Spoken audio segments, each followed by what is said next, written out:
बिस्मिल्लाहिर्रहमानिर्रहीम। अस्सलाम वालेकुम नाज़रीन इकराम, मैं हूं मखदूम शहाबुद्दीन और आप देख रहे हैं मेरा फेसबुक और यूट्यूब चैनल। उम्मीद करता हूं आप सब लोग बखैर वाफियत होंगे और जहां भी होंगे अपने अहले खाना समेत खुश भी होंगे और महफूज भी। नाज़रीन इकराम, काउंटडाउन शुरू हो चुका है, वक्त कम मुकाबला सख्त। एक जानिब तो इमरान खान साहब की फाइनल कॉल की जानिब वक्त बहुत तेजी से बढ़ रहा है, तो वहीं दूसरी जानिब सिस्टम और निज़ाम इस वक्त हर मुमकिन कोशिश कर रहा है कि इस एहतजाज को, इस कॉल को नाकाम बनाया जा सके। एक जानिब तो इस कॉल से पहले के कुछ इक़दामात हैं, कुछ उस दिन के इक़दामात हैं और कुछ इस दिन के बाद आने वाले दिनों में उठाए जाने वाले इक़दामात हैं जिन पर काम हो रहा है। और मामला जो है वो इस वक्त कोई ज़्यादा अच्छा नहीं है। सिचुएशन अच्छी खासी अलार्मिंग है, क्योंकि दोनों तरफ से ही इस वक्त कश्तियां जलाने का फैसला हो चुका है। एक तरफ तो 24 नवंबर फाइनल कॉल के खिलाफ हुकूमत का पहला बड़ा एक्शन जो है वो सामने आ चुका है, तो वहीं दूसरी जानिब कप्तान की जारहाना इनिंग्स भी जारी है। आज अडियाला जेल में कप्तान के खिलाफ एक मुकदमे की समाअत थी, लेकिन इस मुकदमे में कप्तान ने जो बातें कर दी हैं और जिस तरह की जारहाना इनिंग्स खेली है वो बहुत सिंबॉलिक है। पाकिस्तान तहरीक इंसाफ ने अपने ओहदेदारान, MNAs, MPAs, टिकट होल्डर्स के लिए जो नई हिदायत जारी की हैं वो भी इस जानिब एक बहुत वाज़ेह इशारा है कि इस मरतबा ये कॉल नाकाम हो, इसका सवाल ही पैदा ना हो, इसलिए कप्तान ने फील्डिंग लगा दी है। तो वहीं दूसरी जानिब इंतखाबात में धांधली के हवाले से एक केस फिक्स था जस्टिस अतहर मिनल्ला की सरबराही में, और अब जस्टिस अतहर मिनल्ला जो हैं उन्हें चूंकि हम बता चुके हैं आपको कि उस केस से अलग कर दिया गया है, सुप्रीम कोर्ट मुकम्मल तौर पे फतह कर ली गई है, हुकूमत के मातहत एक इदारा बन चुकी है, तो ऑब्वियसली कैसे हो सकता है कि कोई आज़ाद जज ऐसे बेंच की सरबराही करे जो इंतखाबात में धांधली का केस सुने।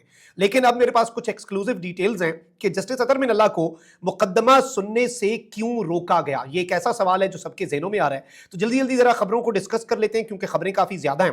पहले तो इमरान खान साहब का जो केस है उसकी बात कर लेते हैं। अडियाला जेल में, अडियाला जेल में तोशाखाना 2 केस पर समाअत हुई। स्पेशल जज सेंट्रल चारुख अर्जुमन ने इस केस की समाअत की। तोशाखाना 2 केस में बानी PTI और बुशरा बीबी पर आज फर्द जुर्म आयद नहीं हो सकी। बानी PTI इमरान खान साहब को आज कमरे अदालत में पेश किया गया। मेडिकल बुनियादों पर बुशरा बीबी की हाजिरी से इस्तिस्ना की दरखास्त जो है वो दायर की गई। प्रोसिक्यूशन टीम ने बुशरा बीबी की हाजिरी से इस्तिस्ना की दरखास्त मुस्तरद करने की दरखास्त की और कहा कि यह दरखास्त एक्सेप्ट ना की जाए। मेडिकल रिपोर्ट पर ना तो कोई सीरियल नंबर है और ना ही दस्तखत मौजूद है, यह कहना था प्रोसिक्यूशन टीम का। और इस सब के अंदर बुकला सफाई फर्द जुर्म आयद होने में ताखीरी हरबे इस्तेमाल कर रहे हैं, यह कहना था स्पेशल प्रोसिक्यूटर का। अदालत ने गुज़श्ता समाअत पर भी मेडिकल बुनियादों पर हाजिरी से इस्तिस्ना की दरखास्त मंजूर की थी, इसलिए आज ये दरखास्त जो है ये मुस्तरद कर दी जाए। अब इस सब में प्रोसिक्यूटर ने कहा कि मेडिकल रिपोर्ट के साथ डॉक्टर की मुआयना रिपोर्ट मौजूद नहीं, अदालत चाहे तो मेडिकल की तस्दीक करवा सकती है, ये कहना था बुशरा बीबी साहिबा के वकील का कि आप इस मेडिकल सर्टिफिकेट अगर इन्हें लग रहा है जाली है तो आप इसकी तस्दीक करवा लें। स्पेशल प्रोसिक्यूटर की जानिब से बुशरा बीबी के वारंट जारी किए जाने की आज इस्तदा कर दी गई। यहां से आप समझ लें कि मामला कितना संगीन है। अब इस सब के अंदर अदालत ने बुशरा बीबी को 21 नवंबर को हाजिरी यकीनी बनाने के हवाले से नोटिस जारी कर दिया।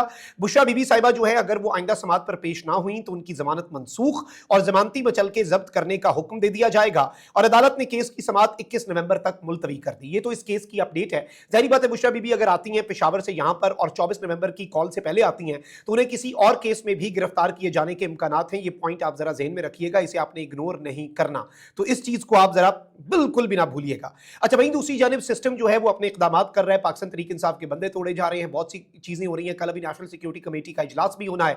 वजीर आजम के पास रिपोर्ट आई है जी सिविलियन इंटेलिजेंस एजेंसी की कि जी 24 नवंबर को एक और 9 मई करने की तैयारी है, तो ऑब्वियसली उसके हवाले से भी कुछ डेवलपमेंट आ सकती है। लेकिन यहां पर मैं आपको ये बता दूं कि इस्लामाबाद में दफा 144 का नोटिफिकेशन जारी हो गया है, पहला बड़ा कदम उठा लिया गया है। इस्लामाबाद में सियासी जमातें अपना एहतजाज रिकॉर्ड करवाना चाहती हैं। एहतजाज के बायस इस्लामाबाद में अमन अमान की सूरत हाल मुतासर हो सकती है। अमन अमान बहाल रखने के लिए दफा 144 नाफिज की गई है। इस्लामाबाद बिलखुसूस रेड जोन में 2 माह के लिए दफा 144 नाफिज कर दी गई है। इस्लामाबाद में जलसे जुलूसों पर और इकट्ठे होने पर पाबंदी लगा दी गई है। दफा 144 का निफाज आज से यानी कि 18 नवंबर से 2 महीने के लिए होगा, यानी कि 18 जनवरी तक ये एप्लीकेबल होगी दफा 144। तो ये एक बड़ी डेवलपमेंट है जिसे इग्नोर नहीं किया जा सकता। अब जरा पाकिस्तान तहरीक इंसाफ की पॉलिसी पर आ जाते हैं, जो कि इस वक्त एक जारहाना इनिंग्स खेल रही है। और पाकिस्तान तहरीक इंसाफ इस वक्त मुकम्मल तौर पर आप कह लें कि इमरान खान साहब की कम से कम पॉलिसी ये है, बाकी लोग तो आपको पता है कि एक अपोलोजेटिक रवैया अपनाए हुए हैं और वो मसलहत के शिकार हैं, बुज़दिली भी दिखा रहे हैं, ये सब कुछ हो रहा है, लेकिन कप्तान किसी भी तरह से पीछे हटने को तैयार नहीं है। और इस सब में मैं आपको ये बता दूं कि पाकिस्तान तहरीक इंसाफ के बानी चेयरमैन इमरान खान की अहलिया ने पार्टी टिकट और ओहदा जो है वो 24 नवंबर के एहतजाज में फाल किरदार अदा करने से मशरूत कर दिया है। और ये याद रखिएगा, बार बार मैं डिस्क्लेमर इसलिए देता हूं क्योंकि लोग इसमें प्रोपेगेंडा कर सकते हैं। बुशरा बीबी साहिबा कतन किसी सूरत भी सियासत में नहीं आ रही, वो सिर्फ अपने शौहर का पैगाम पहुंचा रही है, जैसे अलीमा खान साहिबा ने अपने भाई का पैगाम पहुंचाया कि भाई 24 नवंबर की डेट है और ये इस दिन ये होना है। तो इमरान खान साहब ने जो हिदायत दी है अपनी बेगम को कि ये आप जाके मेरा सिर्फ पैगाम आगे दे दें, और वो भी एक पर्दा लगा हुआ है बहुत बड़ा, उसके पीछे पार्टी के ओहदेदारान बैठे होते हैं और बुशरा बीबी उनसे सिर्फ और सिर्फ गुफ्तगू करती हैं और अपने शौहर का पैगाम देती हैं। तो इस सबके अंदर ज़राए के मुताबिक पीटीआई में पार्टी टिकट भी और ओहदा भी एहतजाज में फाल किरदार अदा करने से मशरूत कर दिया गया है। बुशरा बीबी ने कहा है कि एहतजाज में आम किरदार अदा करने वालों को ओहदे भी दिए जाएंगे और पार्टी टिकट भी दिए जाएंगे, और बाकी लोग जो हैं उनके लिए ठेंगा है, वो लोग घर जाएं अगर आप किरदार अदा नहीं कर सकते। ज़राए के मुताबिक बुशरा बीबी ने हिदायत की है कि हर सूरत इस्लामाबाद पहुंचना यकीनी बनाया जाए, गिरफ्तार होना कोई बहाना नहीं होगा, गिरफ्तार होने वाला अपनी गिरफ्तारी का खुद जिम्मेदार होगा। बचो गिरफ्तारी से, बड़े बड़े काफिलों में आओ, 5-5, 10-10 हज़ार बंदे लेके आए, और जब आपके पास 5-10 हज़ार बंदा होगा तो आपको गिरफ्तार कौन कर सकता है। ज़राए का कहना है कि ओहदे और टिकट देने के बयान पर पीटीआई अरकान असेंबली और बाकी लोग जो हैं ऑब्वियसली उनके भी कान खड़े हो चुके हैं। और इस सब में इंपॉर्टेंट चीज ये है कि इस सारी की सारी सूरत हाल में बहुत कुछ चेंज हो रहा है। ऑल्दो इसमें पीटीआई के एक एहतजाज से मुतल्लिक इजलासों में ऑल्दो कुछ लोग शिरकत नहीं भी कर रहे और उन पर भी ऑब्वियसली तहफ़्फ़ुज़ात हैं, अंदर खाते कुछ लोगों को फॉरवर्ड ब्लॉक के लिए भी तो तोड़ा जा रहा है ना, ताकि इससे पहले पीटीआई का जरा मोराल डाउन किया जा सके। लेकिन ये याद रखिएगा, बंदे गंडापुर ने लाने हैं, वो बंदे किसी और ने लाने, बंदे इमरान खान के लिए आने हैं। ये डायरेक्ट राब्ता है, ये तार डायरेक्ट हो चुकी हुई है, इसके दरमियान में कोई मकामी ओहदेदार नहीं है। बस ये है कि वो एमएनए एमपीए जो हैं वो उन लोगों की बोर्डिंग लॉजिंग, उनकी ट्रांसपोर्ट के जिम्मेदार हों, और बस ये है कि उन्हें पता हो, और ये उनका टास्क है। इससे ये मशरूत नहीं है कि ये बंदे ना लाए तो एहतजाज नाकाम होगा। इससे पहले कौन से बंदे ला रहे हैं, सारे अपनी बिलों में घुसे हुए हैं और कोई कुछ नहीं कर रहा। सिर्फ अब जब दोबारा पार्टी में टिकटों की बात आ रही है, इन्होंने बोलना शुरू हो जाना है। अभी आपको कोई बोलता हुआ भी नजर नहीं आ रहा होगा, तो जाहिर बात है बोलना भी इस दौर के अंदर बड़ा एक मुश्किल काम है।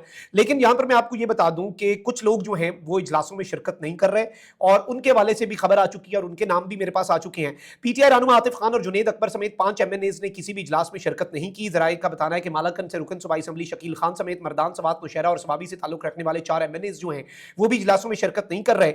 ऑल्दो आतिफ खान साहब ने कहा कि इजलास से मुतल्लिक शायद मैसेज मिला हो, मैंने नहीं देखा, लेकिन मीटिंग में जाना जरूरी नहीं बल्कि एहतजाज के लिए वर्कर को निकालना जरूरी है। अब आतिफ खान ने कहा कि मर्दान में हूं, मुझे पैसों की जरूरत नहीं, एहतजाज के अखराजात खुद उठाऊंगा और हर सूरत इस्लामाबाद जाऊंगा। तो लेट्स जस्ट होप के इस तरह से चीजें ही हों जिस तरह से ये कह रहे हैं, और इजलास में अगर शिरकत नहीं भी है तो आई थिंक अगर बंदे लेके आ जाते हैं तो इनके ऊपर कोई सवाल नहीं होगा। तो ये चीज भी आप जरा ज़हन में रखिएगा। अच्छा, वहीं दूसरी जानिब इमरान खान साहब जो हैं उन्होंने आज अडयाला जेल में एक जारहाना इनिंग्स खेली है और उन्होंने आज सहाफियों से गुफ्तगू की है। इमरान खान साहब ने कहा है कि जमहूरियत के 3 सुतून हैं, मीडिया, अदलिया और अवाम। इन्होंने इन तीनों सुतूनों को तबाह कर दिया है। मीडिया का गला घोंट दिया गया है, वीपीएन पर पाबंदी लगा दी गई है, काजी फाइजीसा क्या कारनामे सर अंजाम दे गया, चोरों को पार्लियामेंट में बिठा दिया गया। ये इस वक्त इस मुल्क के साथ हो चुका है। 8 फरवरी को आपने वोट डाला, आपको उन्होंने बाहर निकाल दिया, अब आप गुलाम बन चुके हैं। 24 नवंबर को अपने लिए और अपने बच्चों के लिए बाहर निकले। इमरान खान की तमाम पाकिस्तानियों को एहतजाज में शिरकत की अपील। खान साहब ने कहा कि हम पर जो जुल्म हो रहा है हमें उसके खिलाफ निकलना होगा, बाहर निकलकर बताएं कि यह निजाम कबूल नहीं। सबसे ज्यादा ओवरसीज पाकिस्तानियों को एहसास होना चाहिए। ओवरसीज पाकिस्तानी भी जहां जहां पर हों वो 24 तारीख को अपने अपने मुल्क में निकले, पूरी दुनिया को यह मैसेज दें कि आज पाकिस्तान में भी एहतजाज हो रहा है और बाहर भी हो रहा है। तो आप जरा कप्तान की स्ट्रैटेजी समझ लें, इमरान खान साहब पीछे हटने के लिए तैयार नजर नहीं आ रहे। लेकिन वहीं दूसरी जानिब सिस्टम जो है वो एक बहुत ही इजी राइड, जिसे आप कहते हैं ना कि बड़ी सुकून से वो सेल कर रही है उनकी जी बोट जो है, और वो अब अपना जो है आईनी बेंच भी बन गया, सुप्रीम कोर्ट भी मैनेज हो गई। इवन एक केस गलती से जस्टिस अतर मिनल्ला की सरबराही में एक बेंच के आगे लगा जो कि 8 फरवरी के इंतखाबात के हवाले से था, क्योंकि वो एक इंतजामी मामला है, आईनी मामला नहीं है। तो इन सब की दौड़ें लग गई और जस्टिस अतर मिनल्ला साहब जो हैं उन्हें उसके अंदर से जो उस बेंच से निकाल दिया गया और एक और बेंच बना दिया गया। ऑल्दो अब इसमें प्रोपेगेंडा जो है वो लॉन्च कर दिया गया है। हुकूमत के करीब समझे जाने वाले अदालती रिपोर्टर्स बिलखुसूस और सिस्टम के करीब समझे जाने वाले और anti justice Mansoor, anti justice Muneeb, वो ऑब्वियसली एंटी नहीं, वो बस एक एजेंडे वाले हैं, तो वो उस एजेंडे की तकमील कर रहे हैं। उन्होंने अब ये कह दिया है कि जी इलेक्शन केसेस सुनने से इसलिए रोका गया है क्योंकि जस्टिस अतर मिनल्ला का एक कनेक्शन बेनकाब हो गया था, कोई कनेक्शन था, कोई इस तरह की चीज थी। ऑल्दो ऐसा मामला जो है वो कुछ भी नहीं है और सबको पता है कि जस्टिस अतर मिनल्ला मेरिट पे फैसला करने वाले हैं और मेरिट पे فیصلہ کرنے والے جو جج ہوتے ہیں ان کا پھر آبویسلی وہ اس سسٹم کو قابل قبول نہیں ہے، اور سسٹم کو وہ چاہیے جن کے اوپر کانفیڈنس ہو کہ بھئی انہوں نے یہ کام کرنا ہے اور ایسے ہی کرنا ہے۔ تو یہ ڈیولپمنٹس تھیں جو آپ کے سامنے رکھنا بہت ضروری تھی۔ کامنٹ سیکشن میں رائے کا اظہار ضرور کریں، اپنا بہت خیال رکھیں۔ اللہ نگہبان، پاکستان زندہ باد۔